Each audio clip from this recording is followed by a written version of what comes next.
आयुरा, निदान मन मोकळं बोलू तरी आम्ही, त्याने मनातच विचार केला. इथून पुढे ती त्याच्या छातीवर डोकं ठेवून अजूनही रडत होती. काही जखमा या ज्याने दिल्या आहेत त्याच्या जवळच येऊन बऱ्या होतात. तोच व्यक्ती त्याला मलम लावू शकतो. ती कितीतरी वेळ तशीच उभी होती त्याच्याजवळ. मनातलं दुःख थोडं कमी झालं होतं. ती आयुषपासून लांब झाली तेव्हा कुठे तिला जाणवलं की आपण त्याच्याच मिठीत इतका वेळ होतो. तिला आता एकदम शहारलं. पटकन जायला लागली तसं आयुषने लगेच पकडलं. आता इतका चांगला आलेला चान्स तो असं जाऊ देणार नव्हता. आयुष, ती हळूच म्हणाली. तिचं काहीच धडधडलं. तिला माहीत होतं त्याला आता काय करायचं आहे ते. बोल, तो किंचित झुकत तिच्या डोळ्यात बघत म्हणाला. आणि आयुराच्या काळजाचा ठोकाच चुकला. तिने पटकन नजर बाजूला केली. मला थोडा वेळ हवा आहे, ती कसं बसं पूर्ण वाक्य म्हणाली. And I can't control my self. तो दीर्घ श्वास घेत तिच्या कपाळावर कपाळ टेकवत आणि एक आवंडा गिळत म्हणाला.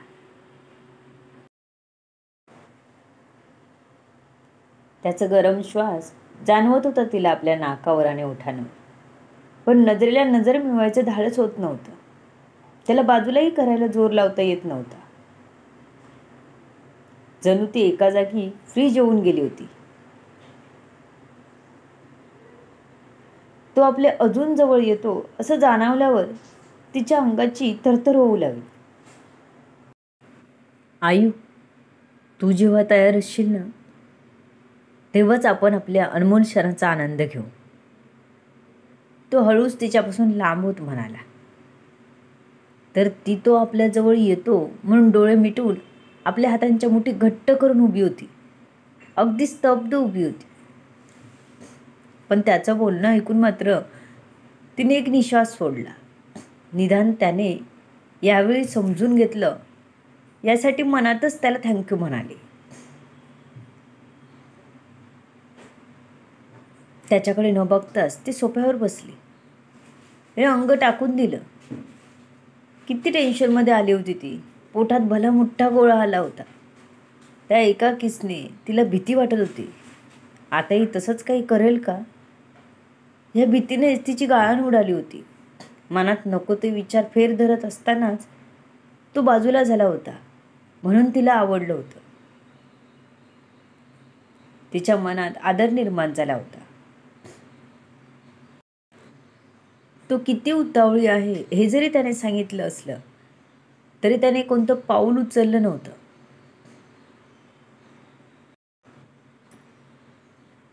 फक्त एक दिवस आधी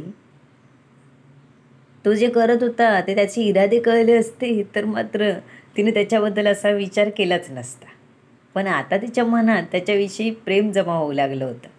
नकळत त्याच्या मनाच्या मोठेपणाचं कौतुक करत होती ती. तो मात्र तसाच बेडरूममध्ये गेला. त्याला वाढलेल्या श्वासाला आणि अंगातील गरमीला कंट्रोल करणं कठीण जात होतं. अंग एकदम थरथर करत होतं. तो तसाच तडक बाथरूममध्ये गेला आणि पाण्याखाली उभा राहिला. थोड्या वेळापूर्वीच अगदी डोळ्यासमोरून गेलं सगळं. क्षणभर तो तिच्या जवळ जाण्यासाठी अगदी आतुर झाला होता. त्याला माहीत होतं ती तयार नाही, तरीही मन अधीर झालं होतं पुढचं पाऊल उचलायला. पण ती बोलली तेव्हा मात्र त्याने स्वतःला खूप कष्टाने थांबवलं. आता अंगावर पडणारं पाणी त्याच्या शरीराला थोडी शांती देत होतं. तिला जवळ घेण्यासाठी त्याचे हात अगदी आतुर होते.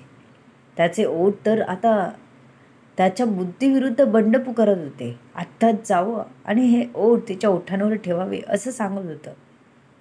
पण त्याला हा क्षण असा तिच्या मनाविरुद्ध हिसकावून घ्यायचा नव्हता. त्यात थोडं तिचं थोडं त्याचं असं योगदान असणारा क्षण हवा होता. अगदीच खुलून नाही पण निदान मनापासून तरी ती आपली असावी. ह्या प्रत्येक क्षणात असं त्याला मनापासून वाटत होतं. म्हणून तो थांबला होता. कदाचित आजची हनुमानची रात्र कोरडीच जाणार होती. तो बाथरूममधून बाहेर आला. थोडं बरं वाटलं त्याला. मगाशी झालेली अंगाची लाही आता शांत झाली होती. तो हॉलमध्ये आला तर ती जेवणासाठी त्याचीच वाट बघत होती.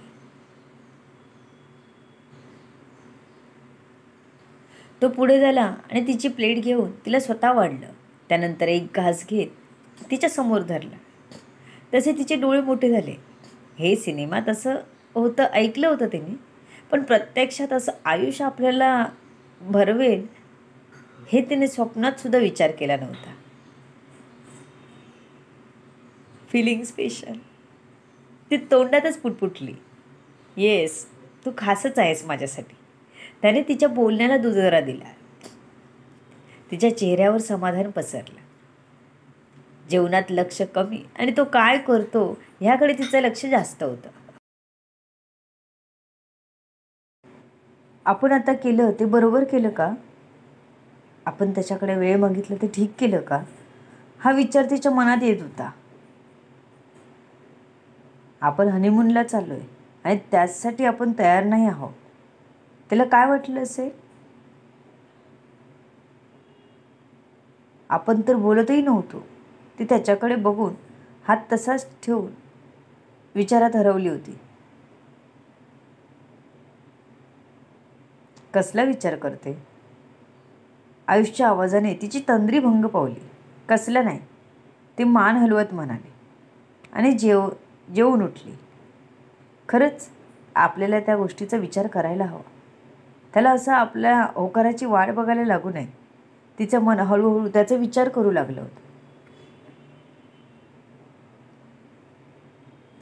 तो तर आता सगळी आशाच सोडून बसला होता. निदान तिला इथल्या छान आठवणी तरी आपण देऊ म्हणून तो विचार करत होता.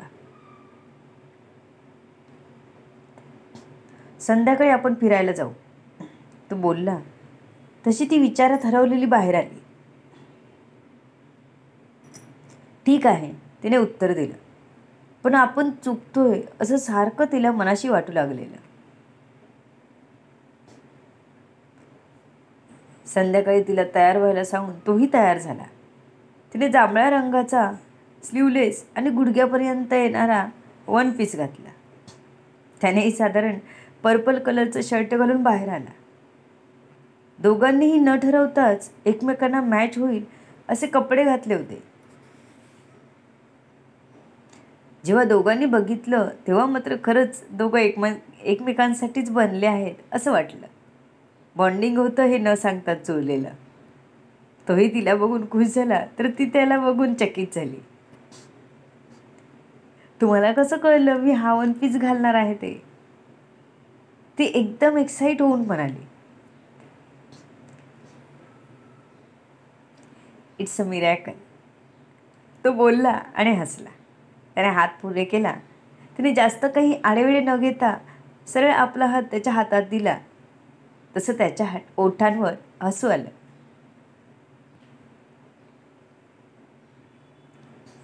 किती खुश झाली ती. कदाचित हे सगळं आपल्याला आधी सुचायला हवं होतं असं वाटून गेलं मनात त्याच्या. त्याने शोधलेल्या तिथल्या काही बघण्यासारख्या ठिकाणी तो तिला घेऊन गेला. ती एकदम खुश होऊन त्याच्यासोबत बघत होती. तिची बडबड सुरू झाली होती. तो मात्र तिला बघण्यात आणि तिची बडबड ऐकण्यात मग्न झाला होता. रूमवर आले तेव्हा रात्र झाली होती. थोडे थकले होते दोघेही. दोघेही फ्रेश व्हायला गेले. थोड्याच वेळात जेवण आलं. दोघांनी शांतपणे जेवण केलं. कालची रात्र कशी गेली होती तिला आठवलं. किती वेगळ्या मूडमध्ये होता. अचानक तो खाली गेला आणि ड्रिंक करून बसला. त्याला घेऊन यायला लागलं होतं. त्यासाठी अगदीच त्यालाच जबाबदार म्हणता येणार नाही. कुठेतरी तिचंही चुकलंच होतं. पण आजची रात्र तिला खास आठवण घेऊनच जायची होती. पण मनात मात्र भीती होती. गौरीने सांगितलेलं आठवलं तरी तिचं हृदय जोरजोरात धडधड करायला लागायचं. अगदी आताही तेच झालं होतं. तिचं हृदय त्या विचारानेही धडधडलं. ते सगळे विचार झटकून ती गॅलरीत आली. ती बाहेर बघत बसली होती.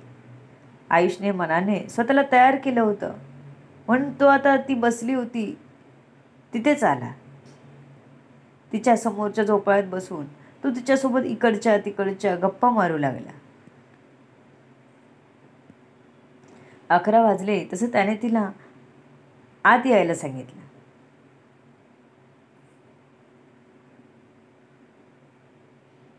तो आत बेडरूममध्ये आला. बेड व्यवस्थित करत एका साईडला आडवा झाला. खूप वेळ झाला तरी ती काही येईना. शेवटी तोच पुन्हा बाहेर आला तर ती तिथेच गॅलरीतच बसली होती. आयु, आज चल, त्याने तिच्याजवळ येऊन सांगितलं. पण ती काही त्याच्याकडे बघतच नव्हती. त्याने पुढे होऊन तिचा हात हातात घेतला. आयु, पिढी झालीस का? थंडी आहे बघ बाहेर. चल आत. किती वेळ बसणार आहेस? तो तिला झोपाळ्यातून उठवत म्हणाला.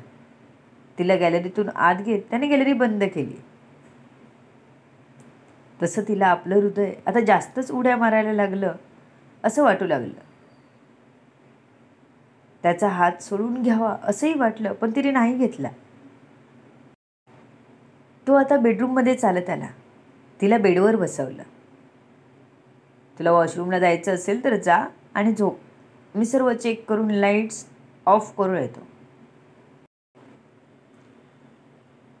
त्याने सांगितलं आणि हॉलमधले लाईट्स ऑफ केल्या, डोअर चेक केला, नीट लॉक केला आणि तो पुन्हा बेडरूममध्ये आला. ती आता बेडच्या एका बाजूला अंगाचं मुटकुळं करून झोपली होती. ते बघून त्याला हसूच आले. तोही बेडरूममधल्या लाईट्स ऑफ करून तिच्या बाजूला झोपला. तो झोपला आणि अलगद तिच्या बाजूला सरकला. तिला जाणवलं तसं सर्कन अंगावर काटा आला. तिला झोप लागत नव्हती. आयु, आयुषने तिला आवाज दिला. त्याच्याकडे पाठ असताना तिने हुंकार दिला. तुला कसली भीती वाटते? त्याच्या प्रश्नाने मात्र आयुरा गडबडली. काय सांगू हेच तिला कळेना. कसली नाही, आयुराने सांगितलं. तुला स्वतःचा बचाव करता येतो. तू टपोरी मुलांना मारू शकतेस. मग इथे तुला नेमकी कसली भीती वाटते ते मला कळलं नाही. आपल्या नात्याविषयी काही मनात शंका आहे का तुझ्या? तो एकदम शांत राहून विचारत होता. कारण आज ना उद्या त्याला हे नातं पुढे न्यायचं होतं. तिचं असं नाराज असणं त्याला आवडणार नव्हतं आणि जबरदस्तीचं नातं नको होतं त्याला. इथे ठीक आहे, नाही झालं त्यांच्यात काही, पण पुढे तरी त्याला नात्यात मोकळेपणा हवा होता. मला नाही माहीत. मला गौरीने सांगितलं की. ती बोलता बोलताच थांबली. तिला पुढचं काहीच त्याला सांगता येत नव्हतं. म्हणजे तोंडातून शब्दच बाहेर पडत नव्हते. काय सांगितलं? तो एक हात डोक्याला लावून कुशीवरच वरती झाला. ती पाठ करून झोपली होती त्यामुळे तिचा चेहरा दिसत नव्हता. आयु, काय सांगितलं तिने तुला? तिने घाबरण्यासारखं काही सांगितलं आहे का? आयुष किंचित मागून तिच्याकडे झुकून बोलला. काही नाही, तुम्ही झोपा. मला काहीच सांगायचं नाही. आयुरा म्हणाली तसं आयुषने तिच्या खांद्यावर हात ठेवला. तशी एक विजेसारखी सळसळती लाट तिच्या शरीरातून वाहून गेली. पोटात कधी न होणारी वर्दळ जाणवू लागली. तिला त्याच्या स्पर्शाने काय होत होतं तेच नेमकं कळत नव्हतं. आयुषने तिला आता आपल्याकडे वळवलं. डिम लाईटमध्ये तिचा चेहरा थोडा वेगळा दिसत होता. मला जाणून घ्यायचं आहे, तुझ्या मैत्रिणीने काय सांगितलं तुला? त्याचा आवाज हळू आणि थोडा घोगरा वाटत होता, जो एकदम कामुक वाटत होता. स्वतःला सावरता सावरता तो कधी वाहवत चालला हे त्यालाही कळलं नव्हतं. काही नाही. आता मात्र तिचे गाल गुलाबी होत चालले होते. तुला काय बोलली? किस कसं करतात ते सांगितलं का? की त्याच्याही पुढचं काही सांगितलं का? आयुषने यावेळी तिच्याकडे जास्तच झुकून तिच्या डोळ्यात बघत विचारलं, काय होईल?